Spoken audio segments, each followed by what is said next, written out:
Hi everyone, welcome back to my channel. Today I'm going to be talking all about my first trimester recap. Before I start, I do want to say thank you for all the sweet messages I received on my last video. In case you didn't know, I am expecting my rainbow baby and I'm so excited. I got a lot of really nice messages on my Instagram, people sharing their stories. So I thought that was really sweet. Thank you so much. I'm so excited to dive into today's video. I guess I'll jump right in. I did write everything down because there was no way I was going to memorize everything. I don't know how people do that. I'm in my second trimester. I'm almost 24 weeks. I'll be 24 weeks tomorrow. And my first trimester is like a blur. It just feels so long ago. Let me know if anyone can relate, if you're in the second trimester or if you're already a mom, if you recently gave birth.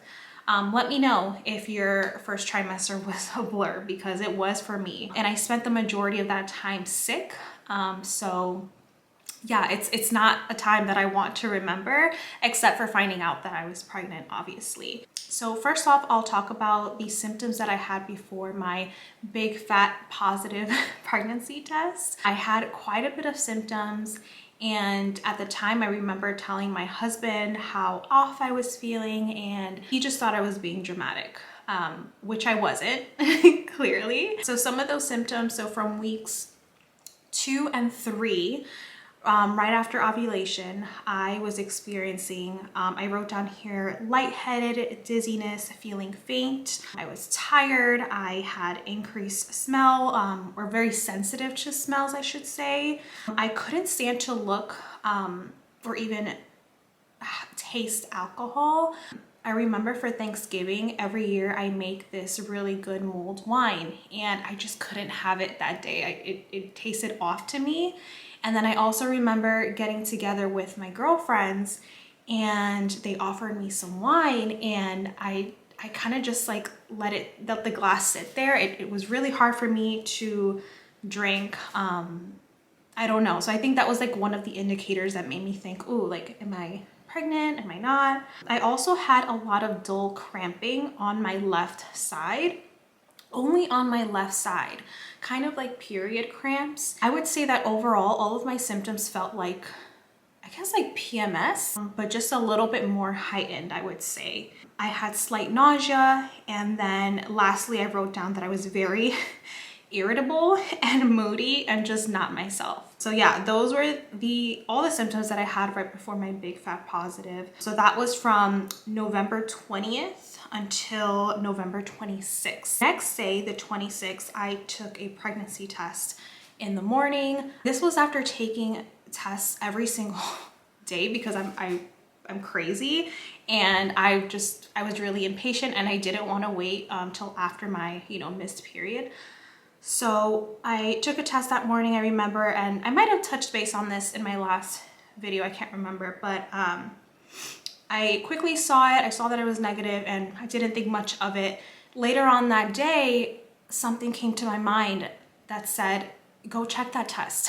So I did, and I saw the faintest line. So that's when I found out on November 26th. And then on the 30th, I entered my 4th week. So next I'll be talking about weeks 4 and 5. From the 26th up until the 1st of December, I was just having those PMS symptoms and just kind of taking everything in. At this point, no one knew except my husband and I, so it was a really nice time to just keep that little secret to ourselves. We went away for like a day. We went to upstate New York on like a little, not camping, I guess you can call it glamping trip with our dog. And that was really nice. We really took that time to just soak everything in. So yeah, that was really nice. So I wrote down here on December 1st, I can't believe we're going back that far, like we're in April, but anyways, on the 1st, I wrote that I was feeling very crampy. Again, PMS-like pains. I was very bloated. I had a bit of nausea and headaches. And then on the 2nd, I wrote that I was very sleepy, and then I had major cravings. So again, similar to PMS symptoms. I was really hungry, but unsatisfied. Like I would crave something, eat it, and then like I would crave, like I wasn't satisfied. I wanted something else, or I wanted more. And I was still hungry after eating. So that all happened on the 2nd. I didn't write anything for the 3rd. And then for the 4th, I wrote down that I was extremely tired. I was feeling nauseous in the morning. And then all I wanted to do was sleep. So yeah. And then for December 5th, I wrote down I was tired again. I could not get out of bed this morning. I was physically drained. And then a wave of nausea hit around the afternoon. I got scared that I might have spotted, but I didn't. I don't know if you guys get this feeling, like when you're about to get your, your period, you kind of feel very flushed and a little bit lightheaded, and like you almost feel like you're about to like start spotting, and like that's an indicator that you're, about to get your period. Anyways, that's what I was feeling. So I was like I was kind of scared, because at that point I already knew that I had a positive pregnancy test, but I was scared of, miscarrying, especially after the loss that I had last year. So that's what I have down for the 5th. I'm sorry if I'm out of breath, but it's just a little difficult to talk in long sentences. Okay, so now December 6th, we're entering week 5. And I wrote down that the tiredness continued and my breasts were really tender. And then on the 7th was funny. I wrote down here, I woke up well rested, lots of energy throughout the day. I didn't have any symptoms, but that worried me.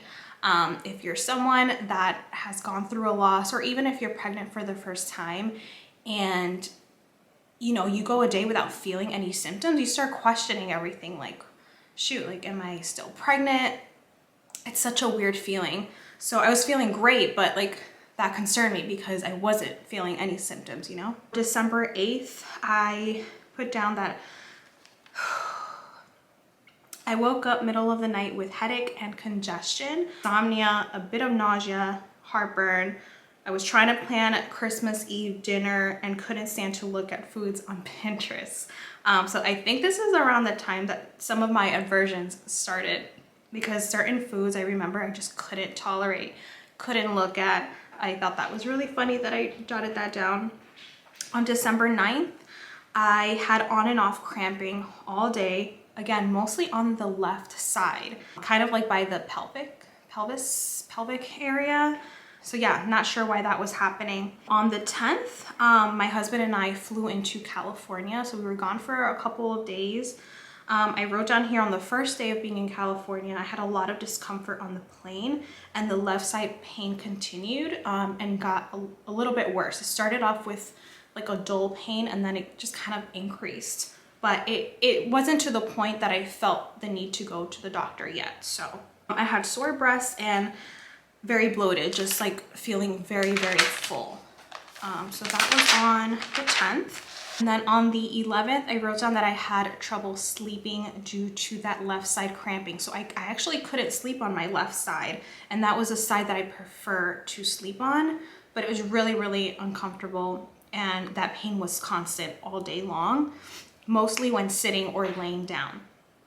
And I wrote down that I was scared for the ride back home. So yeah, so that was the 11th. I didn't write anything for the 12th and 13th. I think those 2 days I was feeling okay, because I remember I was staying at my brother and sister-in-law's house, and we did a couple things. I felt fine. Like I felt fine for those 2 days. So I thought, maybe this is the end of it. On the 14th, we got back from California, and I entered my 6th week of pregnancy. So I wrote down that I was feeling terrible. My morning sickness was all day. I had heartburn, bloat, pain on my left side again.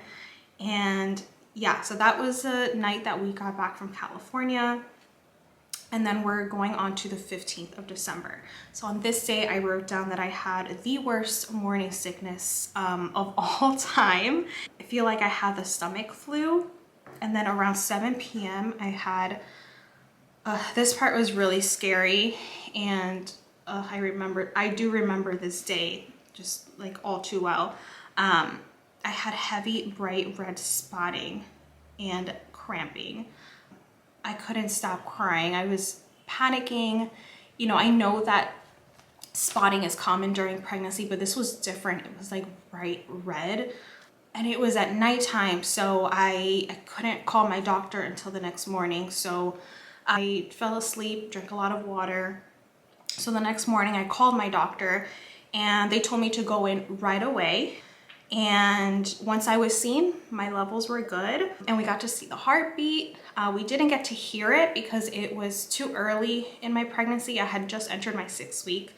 I think it's safe to start hearing the heartbeat at 8 weeks, but correct me if I'm wrong. But we got to see it. So that was great. My doctor said that the bleeding could have possibly been from scar tissue since I recently had surgery back in September on my left ovary, and that also explains that pain, that discomfort that I was having on the left side. So that's what we figured out was happening. Any blood that was coming out was due to, you know, just scar tissue. So I was relieved, and from then on I didn't think too much of it. So on December 17th, I wrote that I was still spotting and I was very nauseous all day. And then from December 18th to December 28th, I felt very off. Unfortunately, I tested positive for COVID on the morning of the 28th, and my husband also caught COVID. So that was terrible. If you're curious on what my symptoms were, I feel like I had everything in the book. I had body aches, I had the chills, I had a lot of congestion. I don't think I had the variant. I think I had, you know, just COVID because I lost my sense of smell. I couldn't taste. I was very lethargic. What else? It was just a bad time. It was an off time. So yeah. So I was sick until January 4th. So I don't have much, you know, in between there. On the 4th, I tested negative. And then on the 5th, I had a doctor's appointment, which went great. We got to hear the baby's heartbeat. And then we actually ended up scheduling my preventative cerclage for January 26th, which was awesome. I was not expecting them to schedule it so soon. So that was great. That was like one thing off my mind, and I knew that it was set.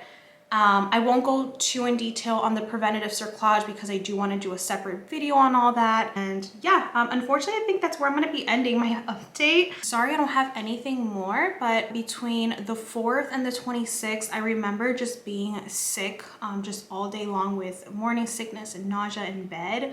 And then on the 26th of my surgery, that was week 12.